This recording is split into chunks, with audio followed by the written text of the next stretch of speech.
এই মুহূর্তে ভোলায় আছেন সহকর্মী নাসির উদ্দিন লিটন। এছাড়া বরিশালের শেরে বাংলা মেডিকেল কলেজ হাসপাতালে আছেন সহকর্মী অপূর্ব অপু। তার সঙ্গে যুক্ত হচ্ছেন হাসপাতালটির পরিচালক ব্রিগেডিয়ার জেনারেল AKM মশিউর মুনির। প্রথমে যাচ্ছি লিটনের কাছে। লিটন, ভোলার হাসপাতালগুলোতে আসলে বর্জ্য ব্যবস্থাপনায় চরম অব্যবস্থাপনা দেখা গেছে। আমরা ভোলার হাসপাতালগুলোর চিত্র যদি বলি, ভোলা সদরের যে 250 শয্যা জেনারেল হাসপাতাল রয়েছে, হাসপাতালগুলোতে প্রতিদিন 3 থেকে 400-র বেশি রুগী এখানে চিকিৎসা নিয়ে থাকে। যদি এই সমস্ত রুগীদের যে মেডিকেল বর্জ্য বা খাবার দাবারের উচ্ছিষ্ট যে অবস্থাগুলো হয় সেগুলো আমরা দেখতে পাচ্ছি যে হাসপাতালের সামনেই একটি অস্থায়ী ডাস্টবিনের মতো করা আছে। হাসপাতালের ভেতর থেকে সেই রুগীদের ওয়ার্ড থেকে বর্জ্যগুলো এনে এখানেই ফেলে রাখা হয়।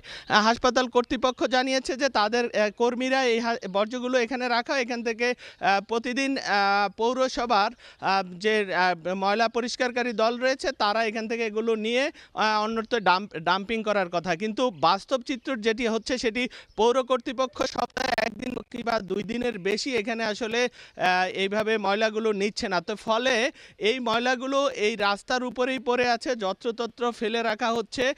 আমরা এখানে এসে আজকে যে তথ্যটি হাসপাতাল কর্তৃপক্ষের কাছ থেকে পেয়েছি যে প্রায় 1 সপ্তাহ পরে আজকে এই রাস্তা থেকে কিছু বর্জ্য পৌর কর্তৃপক্ষের যে ব্যবস্থাপনা আছে সেখান থেকে নেওয়া হচ্ছে। এছাড়া যদি বলি হাসপাতালের মধ্যের কম্পাউন্ডের মধ্যের যে চিত্র সেটি হচ্ছে এখানে যে টয়লেটের যে লাইনগুলো রয়েছে সেখানে অনেকগুলো ট্যাঙ্কির মুখ খোলা, ড্রেনগুলো যেগুলো রয়েছে ভেতরে ড্রেনগুলোর মধ্যেও ময়লা আবর্জনায় ভরা, কুকুর এবং অন্যান্য প্রাণী আসলে হাসপাতালের এই খোলা জায়গাগুলো তাদের দখলে রয়েছে। এখান থেকে ব্যাপক দুর্গন্ধ ছড়াচ্ছে, চারিদিকে দুর্গন্ধ ছড়াচ্ছে, এর মধ্য দিয়ে রোগী এবং স্বজনেরা যাতায়াত করছে। হাসপাতালের ভেতরের কথা যদি বলি, এখানে আসলে হাসপাতালের যে পরিচ্ছন্ন কর্মীরা রয়েছে তারা প্রতিদিন আসলে 3টি শিফটে পরিচালনা করে। হাসপাতালের ভেতরের অবস্থাটিও আসলে যেভাবে পরিষ্কার পরিচ্ছন্ন করার কথা সেই চিত্রটি আমরা দেখতে পাইনি। আমরা দেখেছি যে ভেতরেও প্রচুর ময়লা আবর্জনার স্তূপ দেখতে পেয়েছি। তো এই বিষয়ে আরও খবর জানাতে বরিশালে রয়েছেন সহকর্মী অপূর্ব অপু। আমরা এখন চলে যাচ্ছি অপুর কাছে। আচ্ছা, বরিশাল বিভাগের 6 জেলায় 41টি স্বাস্থ্য কমপ্লেক্স রয়েছে। এর বাইরে বরিশাল শেরে বাংলা মেডিকেল কলেজ হাসপাতাল রয়েছে। আমরা গত 1 সপ্তাহে আমাদের সব জেলার সহকর্মীরাই প্রত্যেকটি হাসপাতাল স্বাস্থ্য কমপ্লেক্সে খোঁজ নেওয়ার চেষ্টা করেছে। সেখানে বর্জ্য ব্যবস্থাপনা নিয়ে অর্থাৎ ক্লিনিক্যাল বর্জ্য ব্যবস্থাপনা নিয়ে আমরা সচিত্র প্রতিবেদন তৈরি করার চেষ্টা করেছিলাম। কোনোটাতেই পাইনি যে সেখানে সঠিকভাবে ক্লিনিক্যাল বর্জ্য ব্যবস্থাপনা হয়।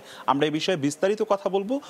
এই বিভাগের সবথেকে বড় স্বাস্থ্যসেবা কেন্দ্র যেখান থেকে 3000 রোগী চিকিৎসা নেয় প্রতিদিন, বরিশাল শেরে বাংলা মেডিকেল কলেজ হাসপাতালের পরিচালক ডাক্তার AKM মশিউর মুনির, ব্রিগেডিয়ার জেনারেল। আপনার কাছে জানতে চাচ্ছি যে আপনার হাসপাতালে কিভাবে ক্লিনিক্যাল বর্জ্যগুলো ব্যবস্থাপনা হয়। আমরা প্রতিদিন দেখি এখানকার স্বাস্থ্যকর্মীরা নানানভাবে অভিযোগও শুনি আমরা, সঠিকভাবে ক্লিনিক্যাল বর্জ্য ব্যবস্থাপনা হয় না। হ্যাঁ, ধন্যবাদ অপু সাহেব।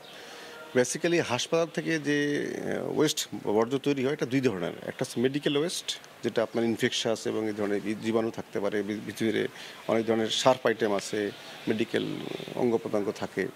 আরেকটা হচ্ছে হাউস হোল্ডার ওয়েস্ট, যেটা রুগীরা সবসময় খাবার দাবার অন্যান্য কাপড়ে ব্যবহার করে।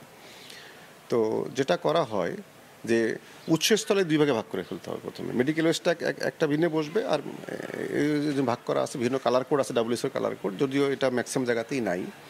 আর হাউস হোল্ডটা আলাদা। তো উৎসস্থল হলো ওখান থেকে ট্রান্সপোর্ট করে আমি এক জায়গায় ফেলবো, ডাম্পিং করব।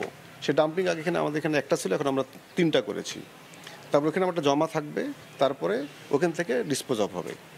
যেটা হাউস হোল্ড আইটেম যেগুলো ওয়েস্ট সেগুলো হচ্ছে সিটি কর্পোরেশন আমাদের কাছ থেকে নিয়ে যায়, প্রতিদিন ওরা নিয়ে যায়।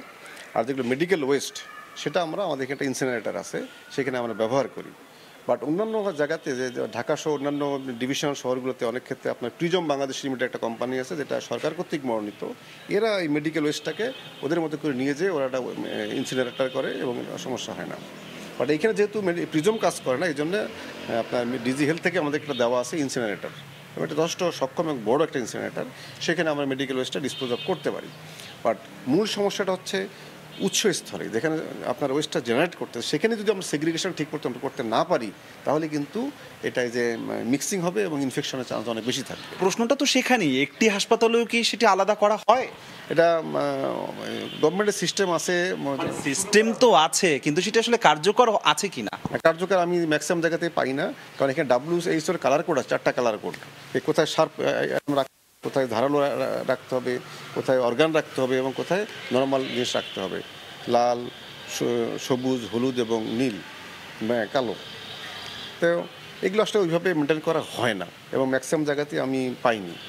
তো একসাথেই রাখে, আমি একভাবেই আমরা প্রিজমকে দিয়ে দিই, আবার এখানে আমরা একবার ইনসেন্টার করে ফেলি। এই যে ম্যাক্সিমাম জায়গাতেই হয় না, এর ফলে কি এই হাসপাতালগুলোই কার্যত আমাদের রোগের আরেকটা ক্ষেত্র হয় না, রোগ ছড়ানোর আরেকটা ক্ষেত্র হয়ে দাঁড়িয়েছে না? হসপিটাল তো আসলে বেসিক্যালি ইনফেকশনটা খুব ভালো জায়গা। হ্যাঁ, যে যদি আপনার হাসপাতাল থেকে একটা ব্যাকটেরিয়া ইনফেকশন হয়, ওটা কিন্তু অনেক বেশি অ্যান্টিবায়োটিক লাগবে দেন দ্যাট অফ ইউর হাউস, কারণ এখানে সবগুলো ব্যাকটেরিয়া রেজিস্ট্যান্ট হয়ে যায়। এটা ইনফেকশনটা ছড়ানোর একটা বড় একটা বিষয় আছেই।